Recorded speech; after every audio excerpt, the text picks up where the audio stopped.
Hey everybody, how's it going? Welcome back to Stylist Meets Vinyl. My name is Chris. That was some footage I took from a really cool record store that I was just recently at. That is Curry's Music and Antiques in Gravenhurst, Ontario. I will tell you before I tell you what I found at that record store, I'll tell you how I ended up there.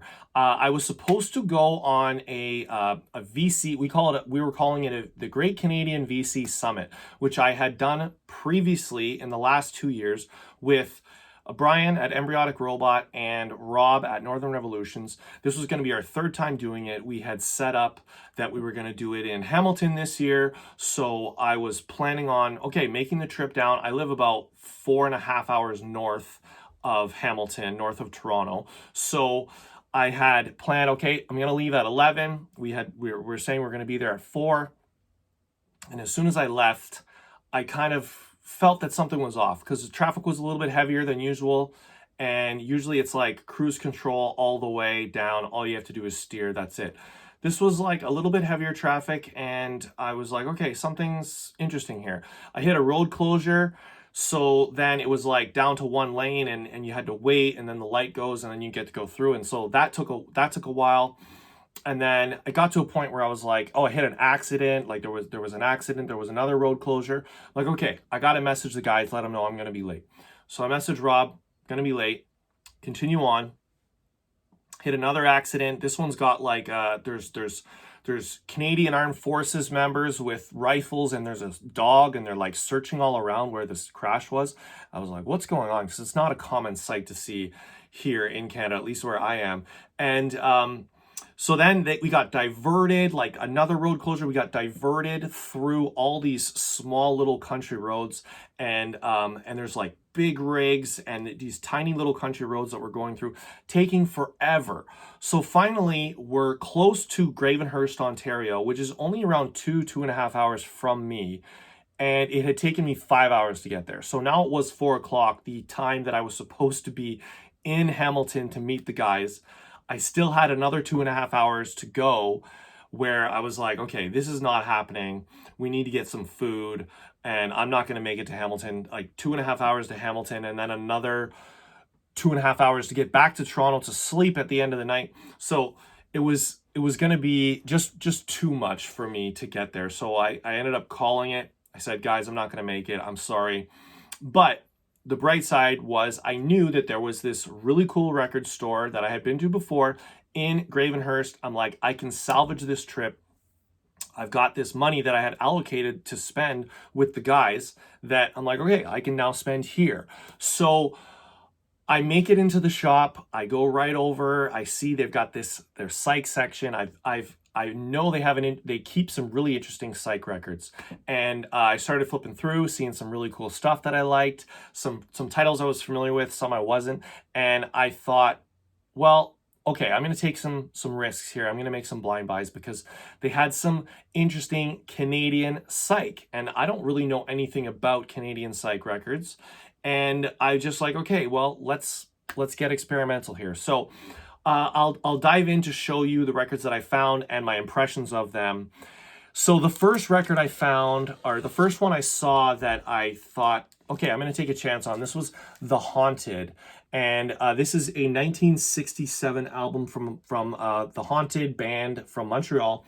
The hype sticker here says, from the hit single 125 to the folky, bluesy second side, this incredibly hard to find 1967 album by Montreal band The Haunted is a classic slab of raw, fuzzy garage rock with a psychedelic edge. So I'm like, okay, that sounds interesting. The idea of just Canadian Psych was interesting to me. So this one has, so they mentioned that hit 125, it starts this album off. I enjoyed that one.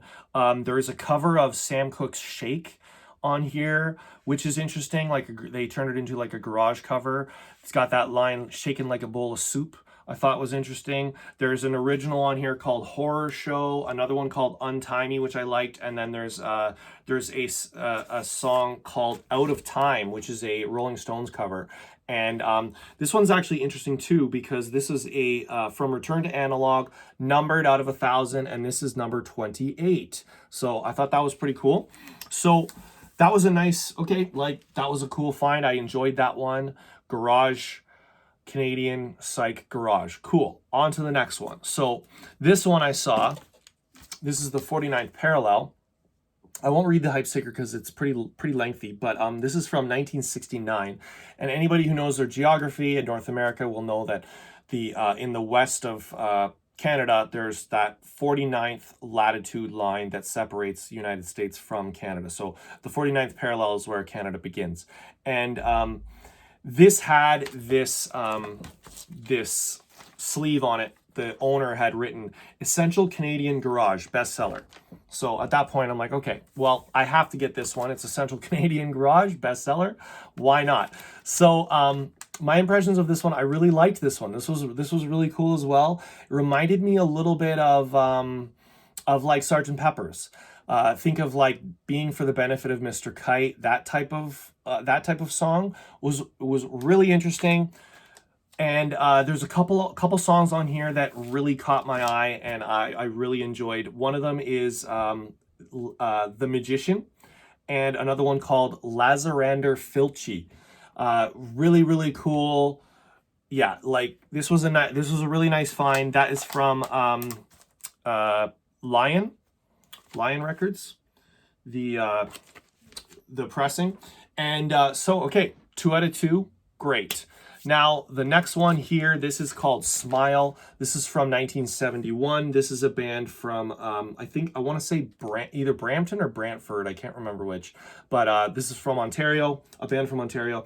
And it says the 1970. The 1970 self-titled album by Canadian unsung hero Smile brilliantly encapsulates the essence of the peace and love movement with their distinctive psychedelic soundscapes. Reissued for the first time and home to a fabulous cover of Joni Mitchell's Woodstock. So, okay, sounds interesting. I'll give this one a try.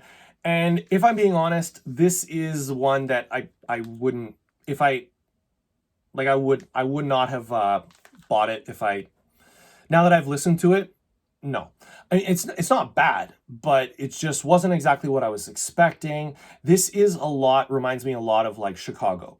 And I have Chicago albums. I don't mind Chicago, but it wasn't exactly what I was expecting. And funny, they say that it has this fabulous cover of Joni Mitchell's Woodstock.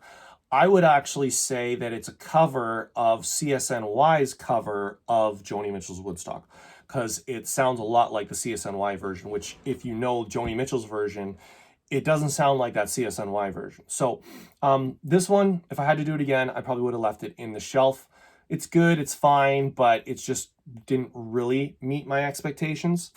And then the last one, as far as the Canadian Psych goes, I grabbed was the Plastic Cloud self-titled album. This is from 1968. And I had seen this one. This is the only one that I was a little bit familiar with. I had seen it on Noble Records channel before. These guys actually, they came out of Pickering, Ontario, and that's just a couple towns over from where I grew up. And so I thought, okay, I gotta try this one out. And this one is really good. This is my favorite of all the 4 of them that I got. There is a song on here that opens the album called Epistle to Paradise.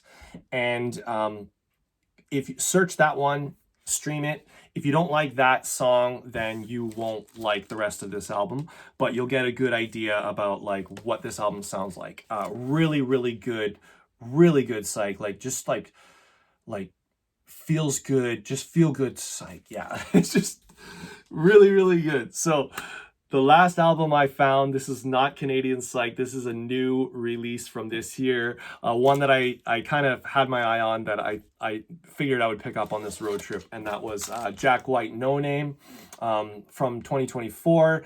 And the story behind this album is really cool. So Jack White at Third Man Records, he's got a store in Nashville and a store in Detroit, Michigan. He had not told anyone he was going to make an album, or that it was being released. It was a generic white cover with, I think, a generic white label, and Jack had instructed the staff at Third Man Records to like anonymously slip the album into patrons bags while they were checking out and not tell them about it. So then people would come home and they'd say, oh, what is this? And they put it on and be like, this is a new Jack White album. So I thought that was really cool.